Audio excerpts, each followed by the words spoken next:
Good morning and welcome to a bonus edition of Two Up Top. I'm Gav Mack and that is Alex Osborne. How are you, dude?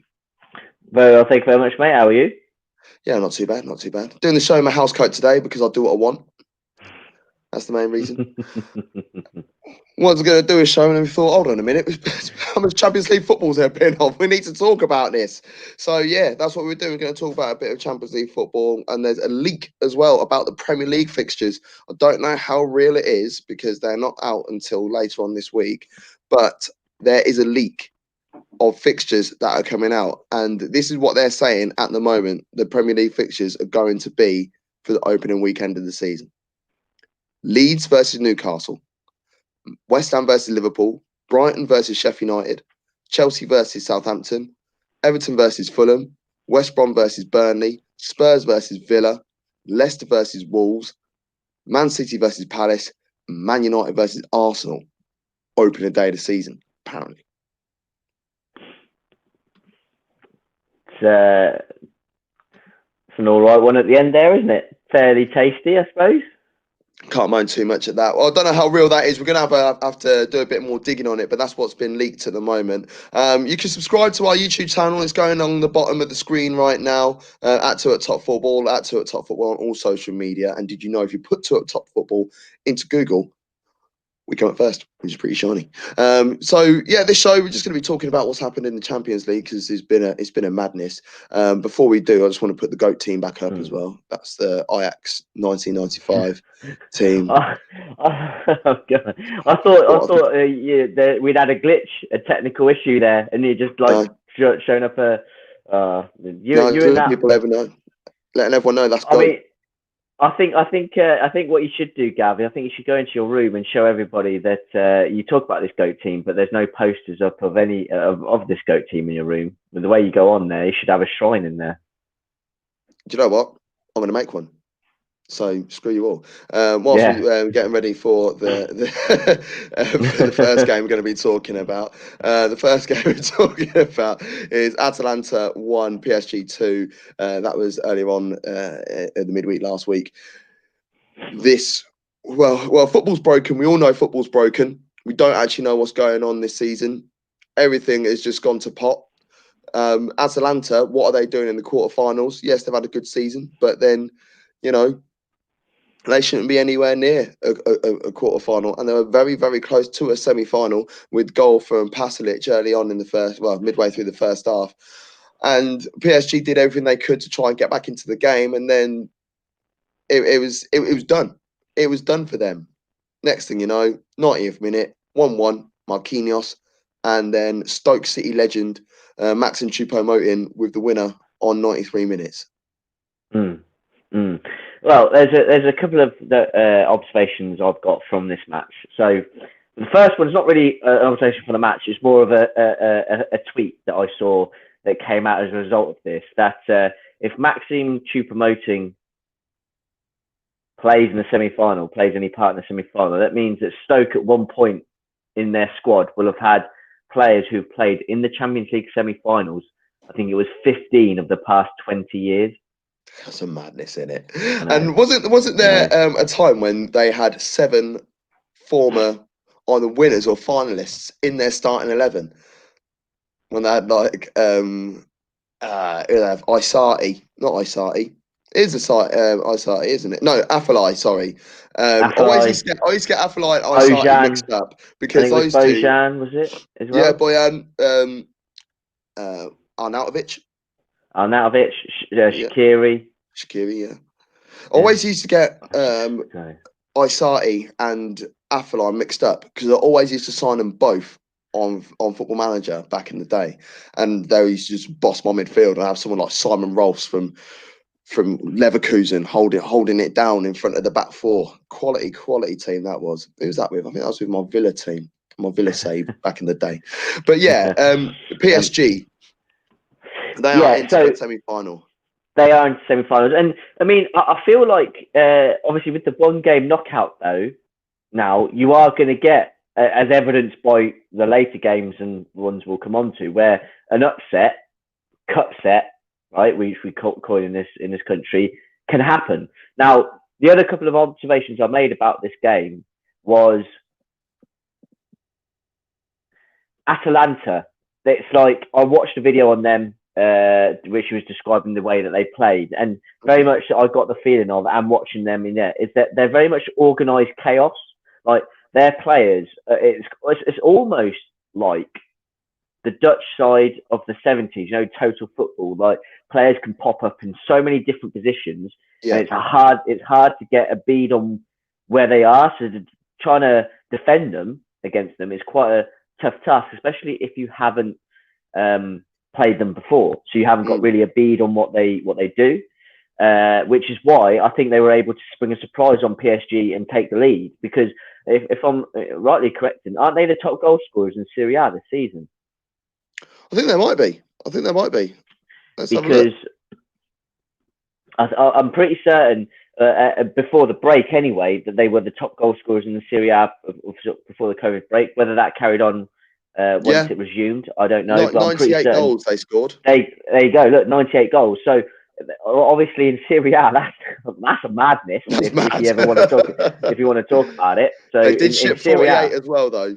So yeah, so that's I suppose that's the downside of having players who can pop up in so many different positions. You could get in transition when the ball is broken down and won by the other team. If you've got a striker who's in the left back position, then yeah, that's going to lead to problems, isn't it? But it took PSG a while to figure out, and I think it was the introduction of Mbappe, which kind of turned the tide, because Neymar, he was playing all right, but he was never really able to capitalize on it, and he needed Mbappe as a runner to unlock Atalanta's defense, because you can have the skillful players in the world, but I think what's showing now in football, modern day football, is that when you've got elite runners like Mbappe, Sane, wingers of that nature, they can unlock defenses, and you can then start to win games. And obviously, in the end, it told with the 2-1 victory there.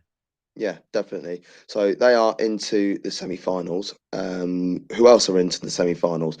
Leipzig. Leipzig are into the semi-finals.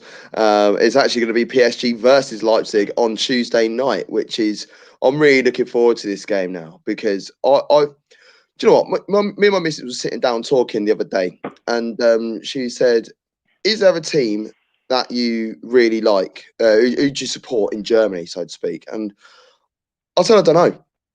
I really don't know, because there's so many teams. I'll breathe Bundesliga football, but there's no one in particular that I could turn around and say, yeah, I support them, because I don't want to like Bayern Munich because they win all the time, but you can't help but buzz off them. Leipzig, I love watching them play. I love watching Dortmund play. I love watching Mönchengladbach. I love Leverkusen. I've got a lot of love for so many teams in the Bundesliga. I just can't pick one. But she asked that question after we were watching this game. Leipzig 2, Atletico Madrid 1. And Leipzig, they're just so easy and nice to watch. Everyone was going to say they were going to struggle because they didn't have Timo Werner in the team. And yeah, you could argue that they didn't really have that much through the middle. Like Schick was on the bench, but they still had it at the back, and they still had it in midfield. And Upamecano literally proved why he will be a world-class defender in the future. It's funny. I saw a lot of people saying that Timo Werner's gone to Chelsea, and yet it looks like Chelsea may struggle to reach this stage of the Champions League for a good few years to come. And yet Leipzig have managed to do it. And can we just take a moment? Is it Leipzig? Haven't they only been going? Was it 11 years as a club? 11 years, yeah. 11 years. Their manager 11 years. Their manager is a day older than me. There you go. I mean, the manager, Julian Nagelsmann, I think he's got to be one of the hottest properties now for being a manager. I mean, if I was Barcelona, I don't know what is stopping me from going, right, can you come in and sort this mess out? Because Barcelona, but we're going to talk about Barcelona in a bit.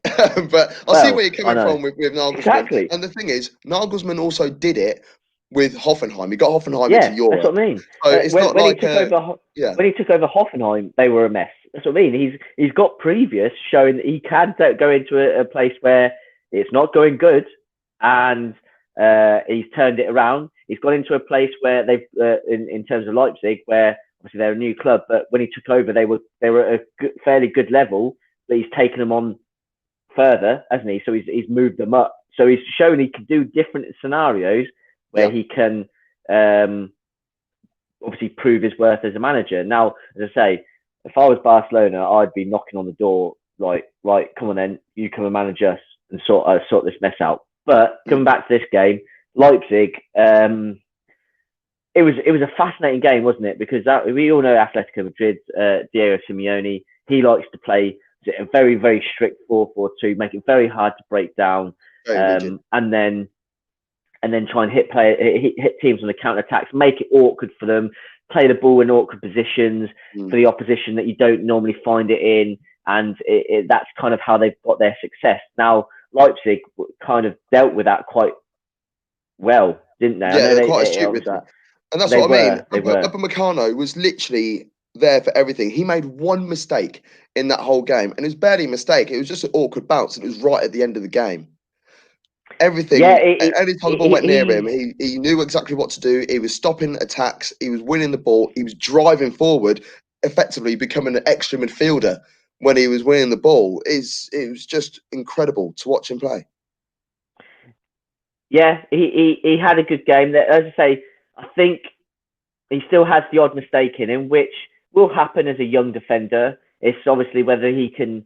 I mean, saying that, Rafael Varane, we all know how much of a shocker he had last week against Man City. He's still world class, though. There's no that's what I mean. Yeah, he's still world class. Everyone can have a bad day at the office. Van Dijk, he had obviously that game against Arsenal where he just decided to become an Arsenal player for a brief few seconds. Game against Watford, like every now and then you are going to have that blip game, and there's no harm in that, and that's the issue. People will see that it will just be a load of kids on Twitter and people that are just so fixed on playing FIFA. They'll be like, oh, he didn't have a great game, so yeah, he's rubbish. It's like, no, mate.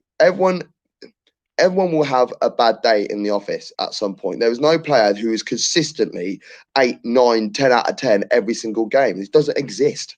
It doesn't exist. It's football. It's football, but it's life. Humans playing. It's humans playing football. So that's the thing.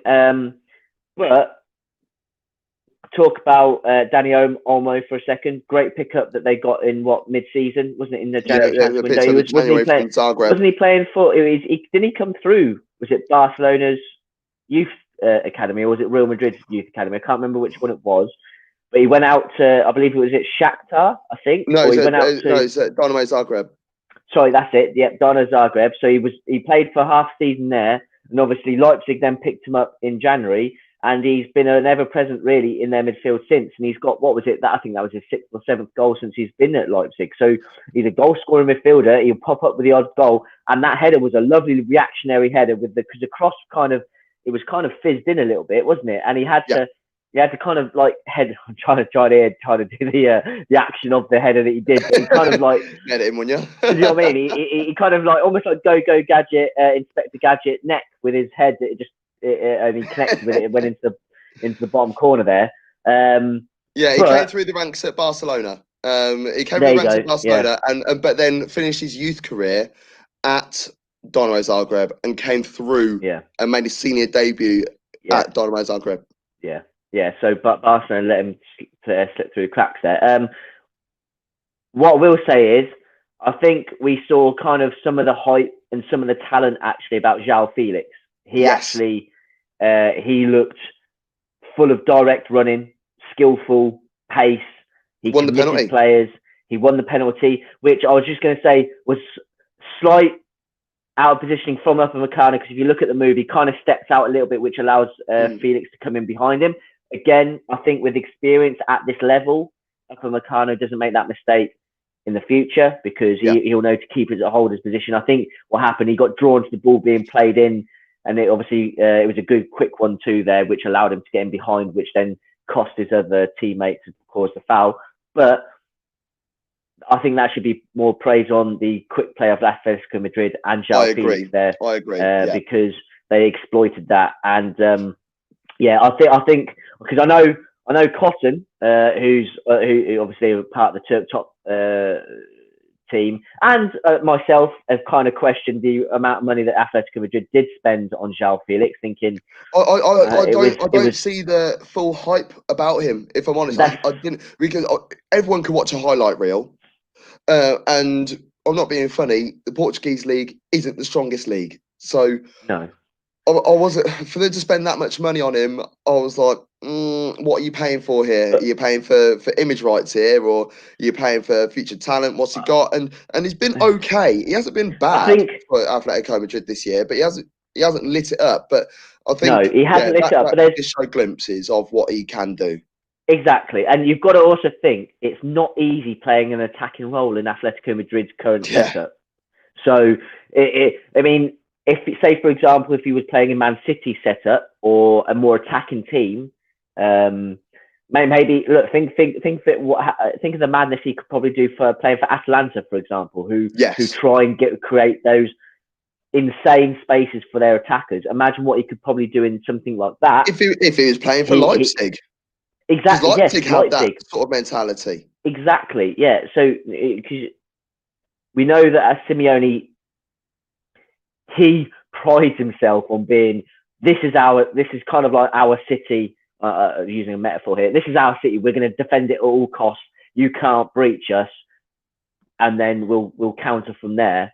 So it's not easy for an attacking player to do madness, if you want to call it, so I think there's definitely having watched that game, I don't know, it's really hard to change your opinion about players on one game, but João Felix showed me, especially with the occasion, Champions League quarter-final, in special circumstances, he actually proved to me that I think he has a bit about him, and he's got a bit of talent there, but the winner scored by an American. No, right, we need to go back a little bit because the boy is Seb Bitzer, who was absolutely brilliant. Again, he is so consistent. He's literally sevens every game, just does what he needs to do, and every now and then pops up with something special. And his round the corner pass was that was sexual. There's only one way of wording it. I'd be looking at him if I was Arsenal. I'd be looking at him if I was any Premier League side, any top Premier League, any top team around the world. Because I'll tell you where he should be. Where you mentioned Barcelona a moment ago. That's the sort of player that Barcelona should be looking for. Yes, because he's technically good. He's young.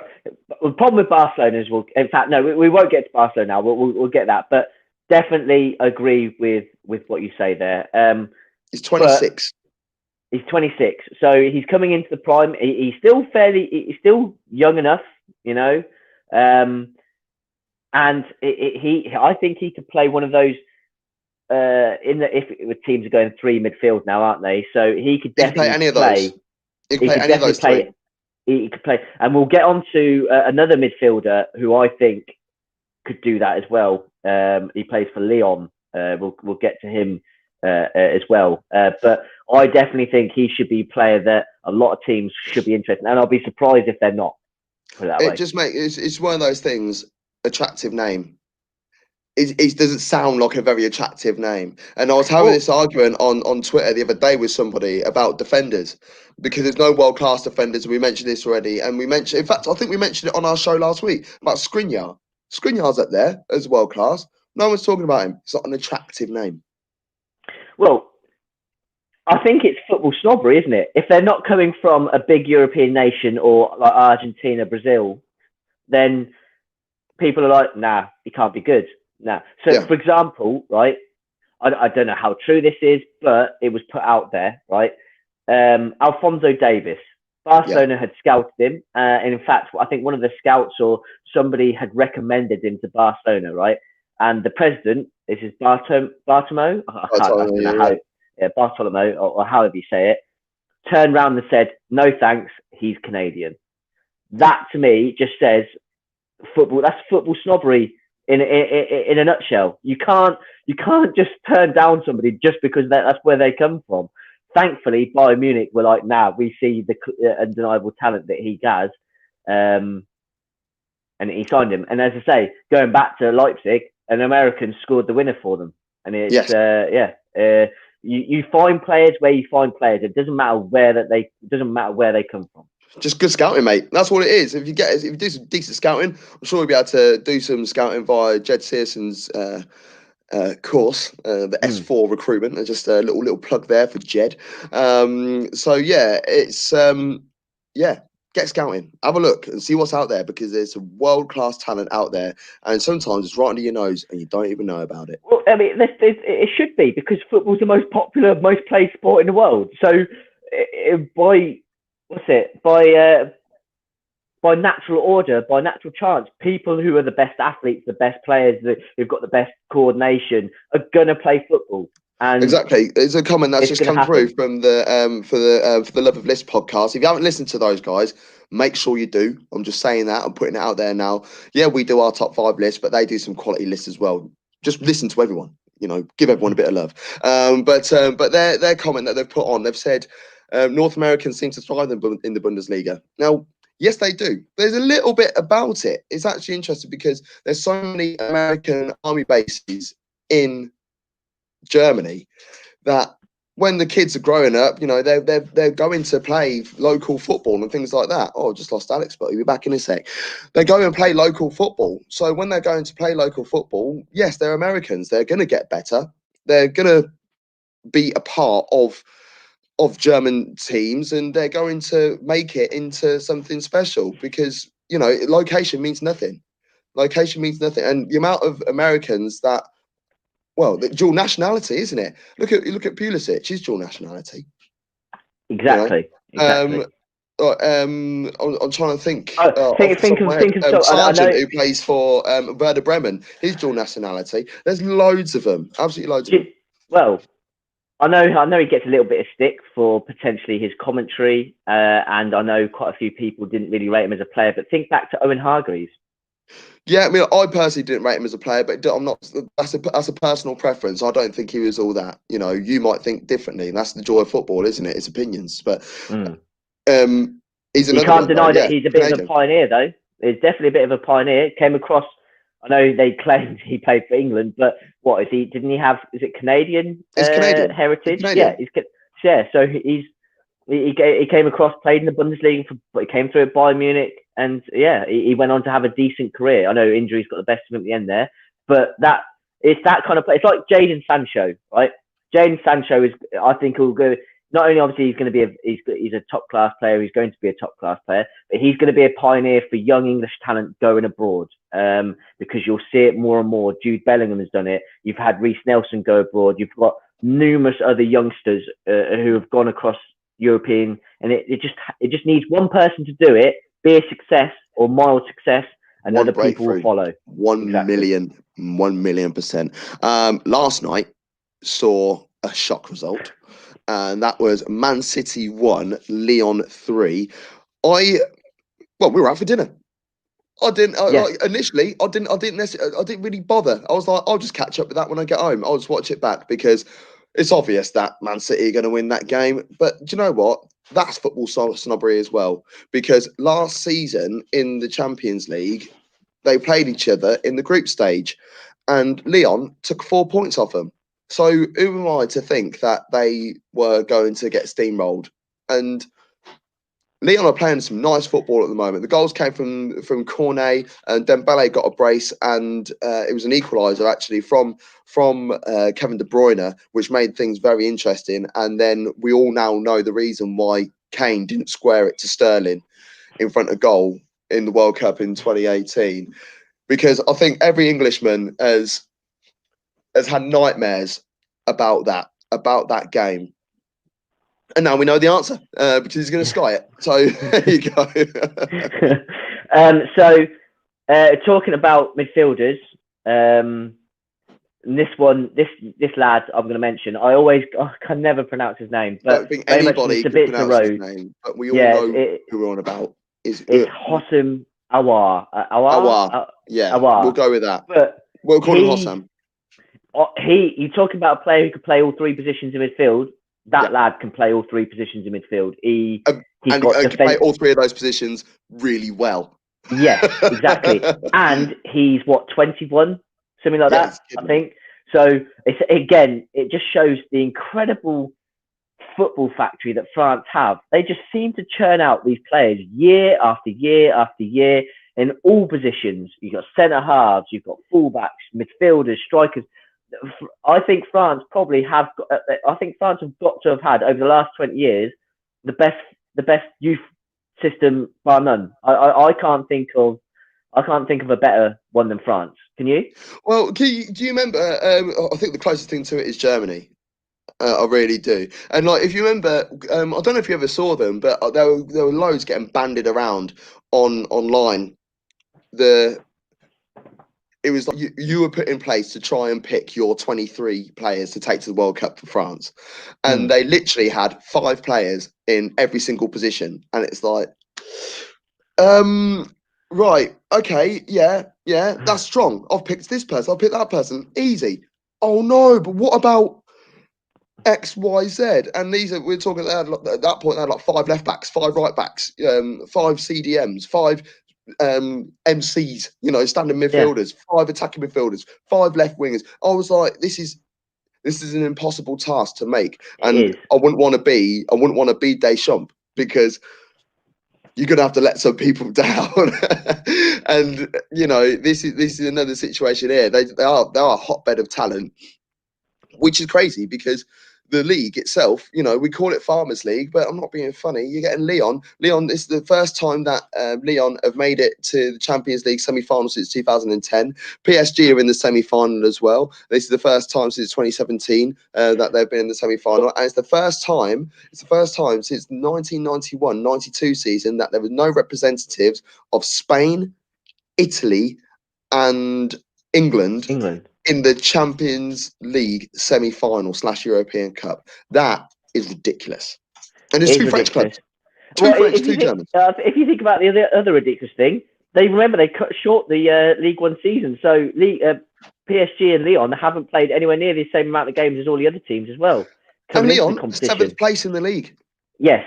So we're going back to Lyon, right? They're actually pretty well set up for European football, because their midfield is very strong. And if you've got a very strong midfield, you can control the games, you can defend well, and you can break. And I think Man City, that's where I think they need to do a bit of a rethink, really, because what was it? I looked at the stats earlier. I think Man City had something ridiculous, like 72% of the possession last night. They didn't ever really do anything with it. No, possession doesn't win games. They didn't really control the game. I know that sounds insane, thinking, they had 72%, but at no point were they ever really on top of Lyon. Lyon always looked like they were controlling Man City almost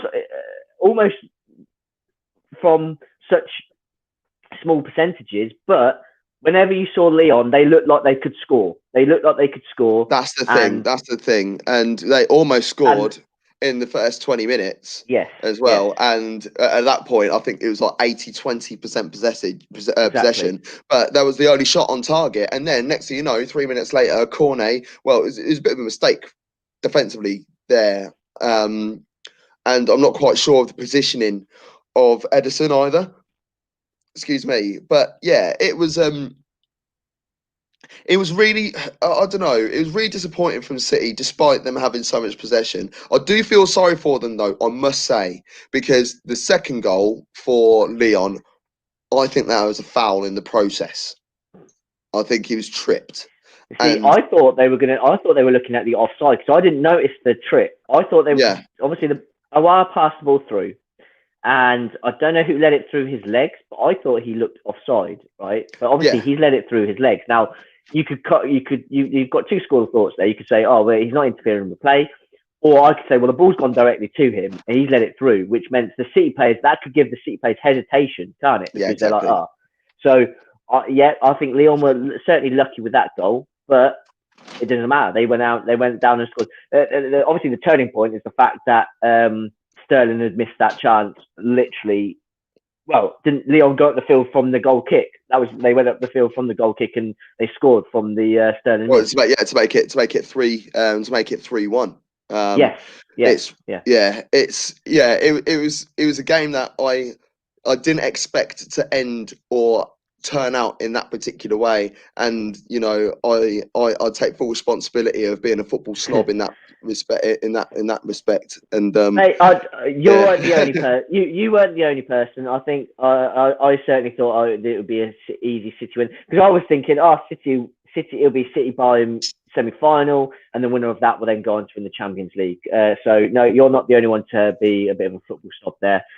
What I will say is, though, keep an eye out on that Hossam Aouar. I think that kid's going to go places. I think there's a lot of smoke with his name around for a lot of big clubs around Europe. So yeah. Right then, let's go there. Barcelona 2, Bayern Munich 8. Barcelona 2, Bayern Munich 8. 8. They scored 8 goals against Barcelona.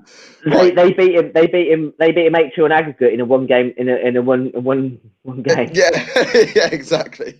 Now I didn't think I was going to have enough space to put the and all the names in from the ticker tape, but I have just about. Now I was in the garden just before getting ready to watch this game, so I just finished watching the most enthralling snooker match of all time, the Kyron Wilson and Anthony McGill semi-final, the final frame. I had to go sit outside and just pat myself down, because I was like, this is amazing. And now I'm looking forward to this game. And I was sending voice notes to Sava from a Spursy podcast, and we were having a good old chat. We were like, we think it's going to go this way, I think it's going to go that way. And he was like, I really want to see a Messi masterclass, just shut the doubters up. And I said, this game is going to end 3-3. We're going to see a Lewandowski hat-trick and a Messi hat-trick. And my missus, for a laugh, turned around and said, it would probably end up 0-0 now, for a laugh. And I was like, yeah, it probably will. Well, how we got it all so wrong. A couple of comments coming there from Anthony Barling. What's good, JB? How's it going, pal? There he is. He said Pep got scared when he went with the same formation as Leon. We're going back to the Leon game. This little comment here. Pep got scared when he went out with the same formation as Leon. Leon pressed wisely and kept it tight defensively. Leon deserved the win 1,000,000%. Absolutely nail on head. And I think he knows that we're going to be talking about Bayern Barca, because he's popped in Bayern player position and pace. Barcelona got copped out with pace 100%. Because I watch Bundesliga football, I breathe it, I talk about it. Bayern Munich didn't do anything overly special. They really didn't. They were just playing the Bayern Munich way, and Barcelona got their tactics horribly wrong. If you know that Bayern Munich have been playing a 4-3-3 all season, and their midfield has changed, it's changed over the season, but you have a good idea who's going to be starting in that midfield three. Why the hell would you go out with a 4-4-2 formation? Why would you do that? 4-4-2, the only team that I can think of off the top of my head, the only two teams I can think of off the top of my head that play 4-4-2 and play effectively are Atletico Madrid and Burnley. No, that's not even a banter. And Leicester when they won the title a few years ago. But that's a few years ago. I'm talking right now. We're talking right now. 2020. Who plays 4-4-2 effectively? Well, the problem is that Barcelona, in order for you to have that play effectively, you need runners, you need energy, you need tight organisation, especially in your midfield. And the midfielders, they just left each other out to dry. They were too old. You had a 56-year-old Vidal trying to cover all this space. You had a 61-year-old Suarez trying to press from the front. And they went out all wrong. They did. I'm just going to run through the starting lineup for you. The Barcelona starting lineup: Ter Stegen.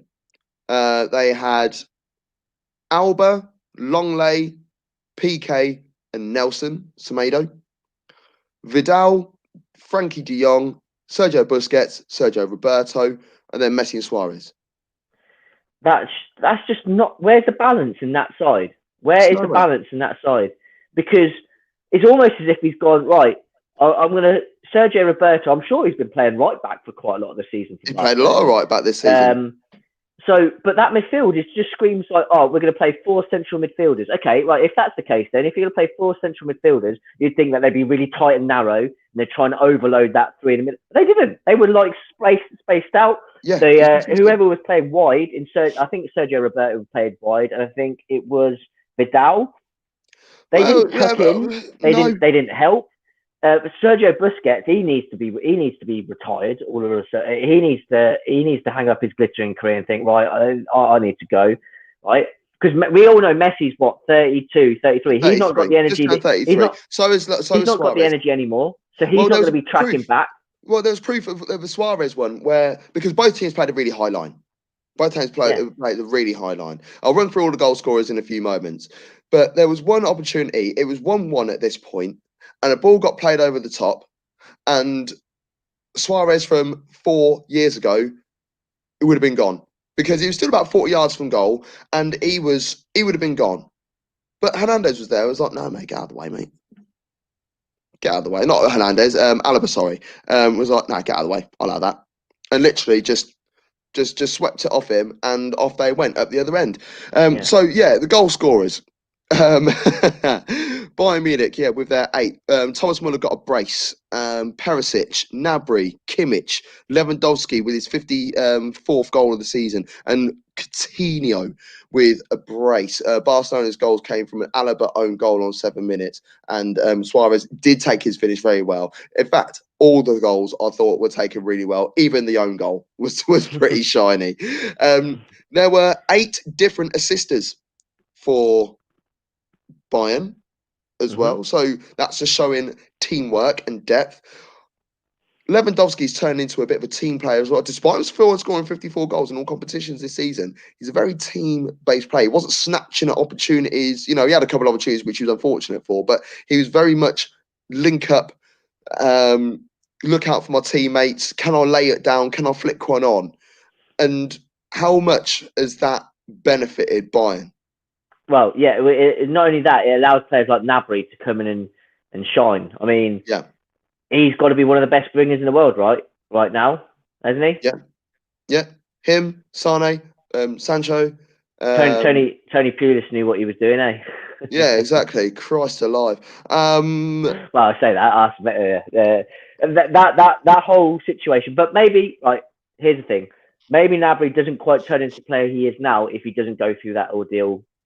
Then he's obviously used that as motivation.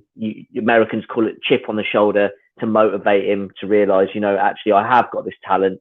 I can't waste it. Well, he showed it at Bremen. He went to Werder Bremen and was showing it there, and he was like, right, okay, someone come and get me. Look, I am actually really good. Well, that's it. I think there was a load of rumours saying that he was actually a Bayern player already. They allowed him to go to Werder Bremen, in obviously knowing that he would actually go to Bayern Munich in the end. But either way, it's really good to see Bayern Munich. They did, as soon as the game started, they just were like, right, Barcelona. It was almost as if they said to them, "You don't belong on the same pitch as us." But that's the what thing. Are you doing and here? This is what I'm trying to say. This is not an overly special performance from Bayern Munich. They do this all the time since Hansi Flick's taken over, right? Including I'm glad game. you've mentioned Hansi Flick because Gav, can you tell me what his win? Well, this is the thing. I'm about to go through this, and I'm literally about to get myself out and enjoy myself and get some Kleenex and wipe it up because the man has literally transformed Bayern Munich. They haven't bought anyone. They haven't bought anyone in the January window. They started off the season with Robert Kovac, and Robert Kovac had it all wrong. They lost Niko Kovac. I used to buy Robert Kovac and Niko Kovac, brothers. They're twins, aren't they? And I had them for my Leverkusen save on CM3. Anyway, that's a different story, right? he was there at the beginning of the season. They haven't bought any. The personnel hasn't changed, but he had them playing some weird style football. They got slapped up by Eintracht Frankfurt. I think it was 5-1. They got slapped up by Leverkusen. I think that was 4-1. And something needed to give. They were 7th place when Hansi Flick took over in November. 7th place. They won the league at a canter. They've played 34 games in all competitions since he's taken over. He's won 31 of those 34 games. That's a 90.9 win rate. Yes, you could say, oh, yeah, the league isn't not all that. But what were Bayern doing early on that season then?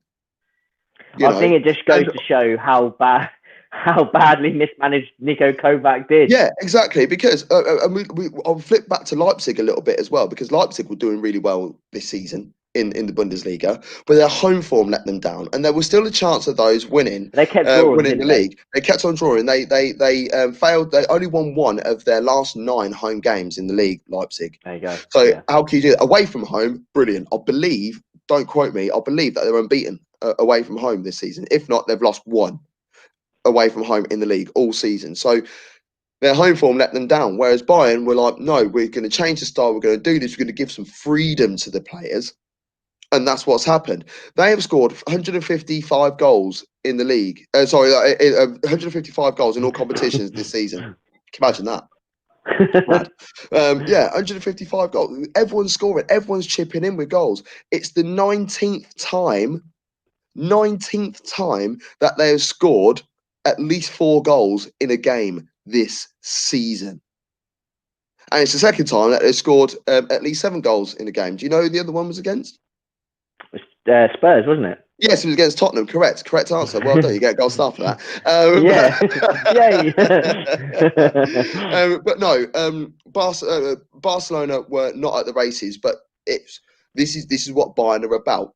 Now, if we go back to Barcelona, they need a whole overhaul from top to bottom.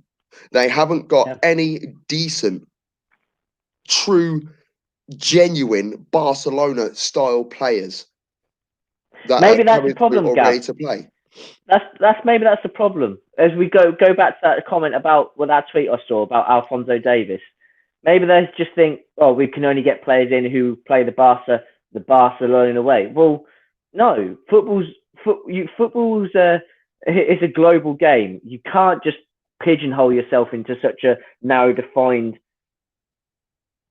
thinking. You have to be able to evolve and adapt and go with the modern times. And I feel like Barcelona, they just as you say, I completely agree. They need to revamp everything from the president downwards, right? Yeah, literally. Well, the president's contract runs out next year, along with Lionel Messi's contract, along with Luis Suarez's contract, and I think Piqué's contract runs out next season as well. But there's elections that are happening, but the president is currently there until March.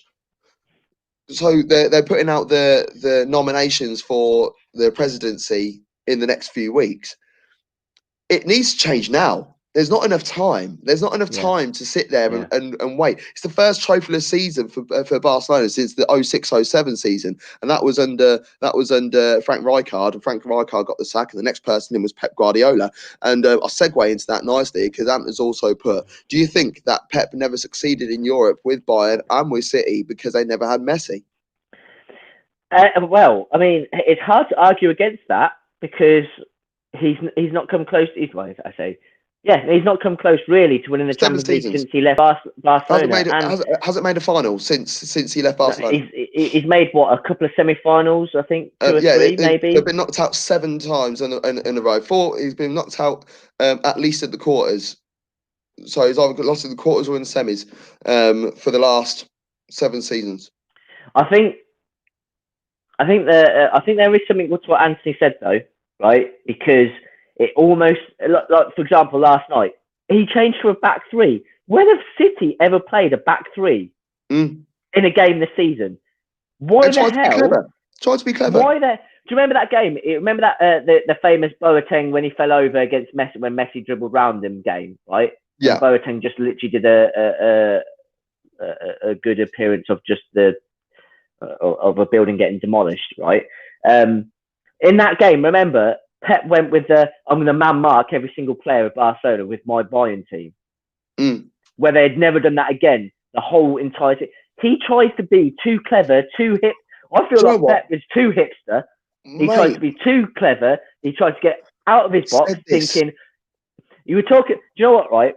There was my missus just walked in the room, and I'm gonna shout out. I said this the other day. I said about Pep Guardiola that he never plays the Premier League way in Europe, didn't I? Yeah. Why do you not do that? I don't. People are fearing you because of the way you're playing in the league. Exactly. I'm panicking from you. So therefore, I need to play the way I play in the league. That is for City, and that is for Bayern. Because when he was at Bayern Munich, people go, "Oh yeah, you know." Mate, he made Bayern better. I don't care what anyone says. He made Bayern better. But it got to Champions League and he changed his mentality. He changed his formation. He changed his approach. He's bottled it. Don't get it. And what Mourinho, do you remember that press conference when he was Man United? And he would talk about, obviously, Mourinho was getting jabbed at, Mourinho plays defensive football because he's afraid to lose. And then he turned around and said about Pep. I mean, is he wrong? Is he wrong? No, can't be. Because at the end of the day, you've got to go out there to win. Why are you changing your system so radically to counteract the opposition? Anthony Richards is watching on YouTube, so please subscribe to the channel if you haven't already.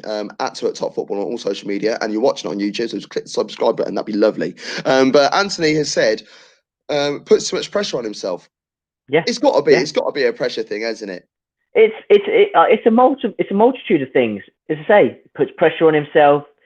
He feels obviously that he's either doesn't have enough confidence in his team, or for whatever reason he gets scared of the opposition, and he seems to just lose his mind, and he just seems to like go. He's like, oh, if I go completely left field, the opposition won't expect this and will win. But the problem with that is when your team is not used to playing that way, it takes time to be able to learn. You can't just train for a week, think, oh, it's going to be okay, and we'll go into the game, because the opposition are good too.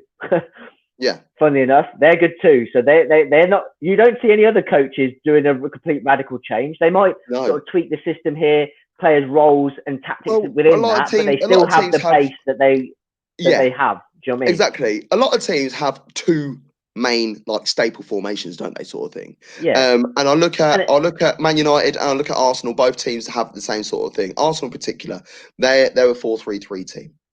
But then if they need to change it, they'll go 3 at the back and they'll go 3-4. Well, technically like a 3-2-2-3, isn't it? Because they've got the wing backs, the 2 midfield, the two wide players, and your man in the middle. So like Man United, they went through a very similar thing as well, where they had a different approach to it. Liverpool, when they haven't got Firmino playing and they have to play Origi through the middle, they're more of a 4-2-3-1. You know, because their midfield 3 that is normally so robust and like engineered, like they're like hard working. Yeah, the amount of energy that's going on, industrial midfield. Your man at the point of that 3 will sort of almost like be in a sit behindy sort of position behind an Origi. You know, so you know every team has their 2 main staples, but I don't think Pep has that. Pep has his one way of playing, and then he's just like, right, I'm just going to play against these guys. Yeah. If he'd played 3 at the back that way, and like, cause it's sort of like how he did it. It was almost like a 3 at the back with a holding midfielder, your 2 wide players being wing backs, and I just don't think they had the right ideas on how to. I don't know. They messed up. He just gets in his head too much, and and if he continues to do that, I would be a lot more confident about City if they played the same way that they played.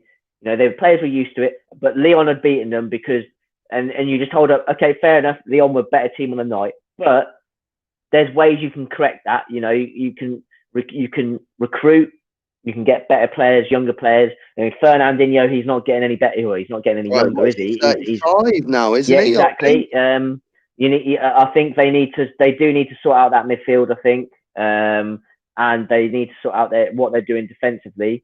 So in City, they've got no transfer ban.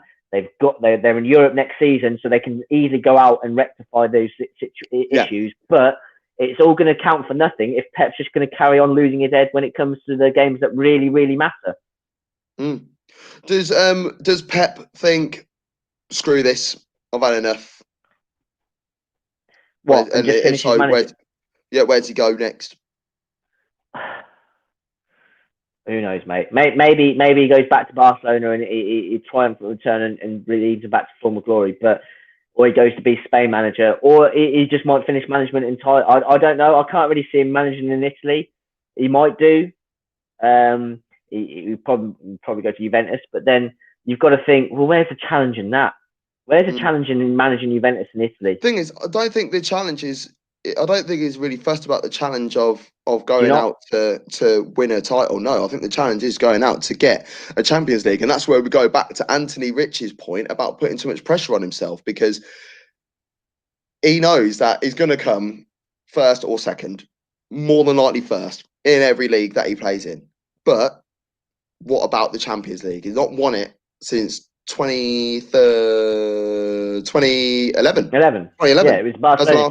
The one that's the last time he won it. Yeah. He had that year sabbatical. Then he went and joined Bayern Munich. So yeah, it's going to be tough for him to win a Champions League if he's going to make these radical changes, as you put it that way. Just play your league football. Look at Liverpool. Liverpool played the same way they do in the league, in the Champions League last year. And what happened? They won it. Well, they got to the final and then they won it. I know they got knocked out by Atletico Madrid, but Well, that was just a defensive masterclass from Atletico Madrid, because Liverpool dominated that game. But that happens, isn't it? It's very rare when a team like I say, there was a reason why no team had retained the Champions League up until Real Madrid did it a couple of years ago. But that Real Madrid, you look at that Real Madrid team was special. So that's kind of an outlier, isn't it? It's an outlier. It's the most important thing to him. That's why he changes his approach. I get that. But as you said, you just got to play the way you know. You've got to have confidence in your team.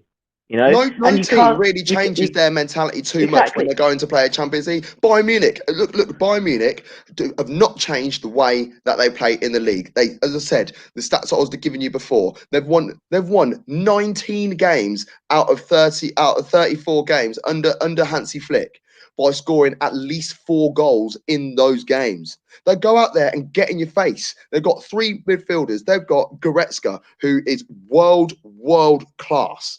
They have got Kimmich in there, world class. They've got Thiago Alcantara, who looks like he might be going to Liverpool. And if he does that, oh my God, football's going to break, because he is sexual, man.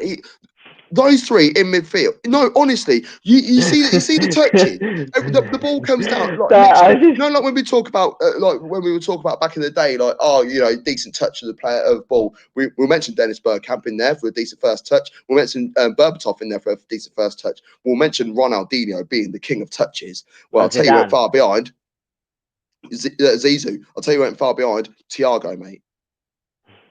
Literally. No, I just found you funny. Said you went world class, and you went sexual. Yeah, man, yeah. That's a world class midfield there, though, isn't it? It's a world class midfield, and they're going to go out there and do whatever damage that they need to do. And then you've got Muller, who still no one knows what his best position is. But you know what, right? Around. Do you know what? Perisic is meant to be on the way out of the door. He's not very favoured. He's come in, done a job. This may trigger a lot of people, but I look at Man United and the way that they've got their players now. I think that they could do something very, very similar to Bayern Munich, because you look at Man United's midfield now. very similar. It's very similar in quality as well to Bayern Munich's, and that front three that they've got as well.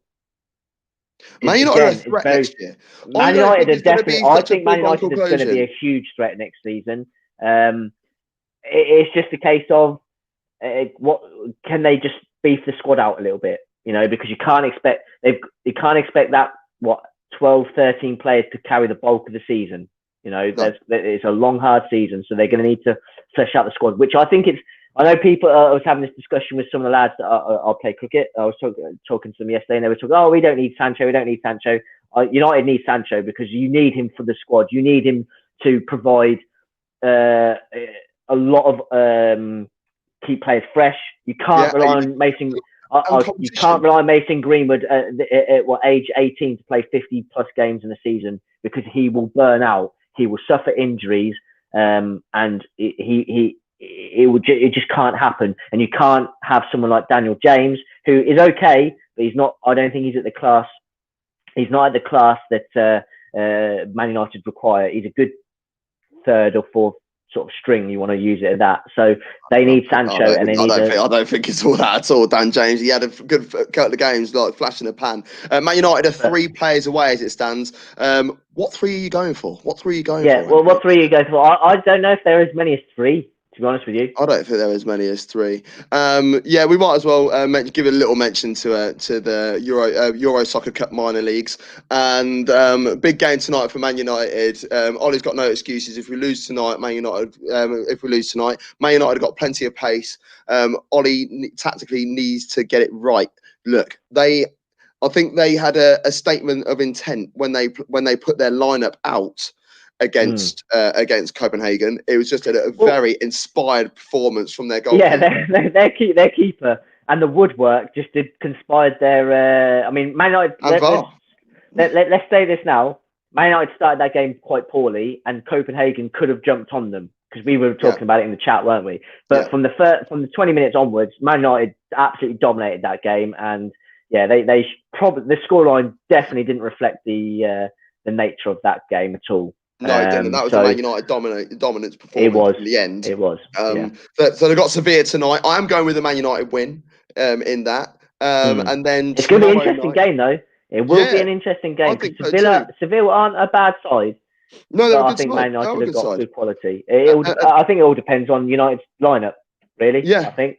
And then tomorrow it's Inter versus Shakhtar. Shakhtar, sleeping giant, mate. They're gonna win. They're gonna win the they're gonna win the Europa League this year. Champions League. They're gonna win the Europa League, and then they're gonna do bloody well in the Champions League next year. Big, you heard it here dirty, big dirty Eastern European grit at the back and South Samba flair up top. So yeah, they're gonna do all right. And then the Champions League that kicks back up on Tuesday. The fixtures are running on the bottom of the screen right now. So on Tuesday night, it's Leipzig versus PSG. That's a Leipzig win, and then Bayern versus Lyon. Couldn't get it out then. Bayern versus Lyon, and that is going to be a Bayern comfortable victory. That's what I'm going with anyway. But yeah, you can subscribe to all our bits and bobs by have a look at YouTube. You can see all our videos that we've got there, and see Rich has been watching the show with us. He's subscribed, so do what he's done. Go on YouTube and put in at 2 at Top Football, and then you'll be able to find all of our bits and bobs. Guess what? What's that? If you go into Google and you type in 2 Up Top, what happens? I don't know, mate. What happens? We're the first result up on that comes up. Oh, really? Oh, right. Okay. Yeah, I know. So you heard it here first. If you put to the top into Google, there you go. We'll be, we'll be back. The show will be back tomorrow, but I'll be on giving an interview with James Green, who you might have seen on Sky Sports. You would have heard him on TalkSport this morning if you're having a little listen as well. And he is coming onto our show. So obviously, I don't know if it's fall from grace or if he's building us up, or I don't know what the crack is there. But no, he's a great bloke. No, he's a great bloke. We have a good old laugh. We'll have a little natter about how he got to where he is, and a little natter about the Arsenal as well. So for myself and Alex Osborne, thank you and goodbye. Enjoy your Sunday.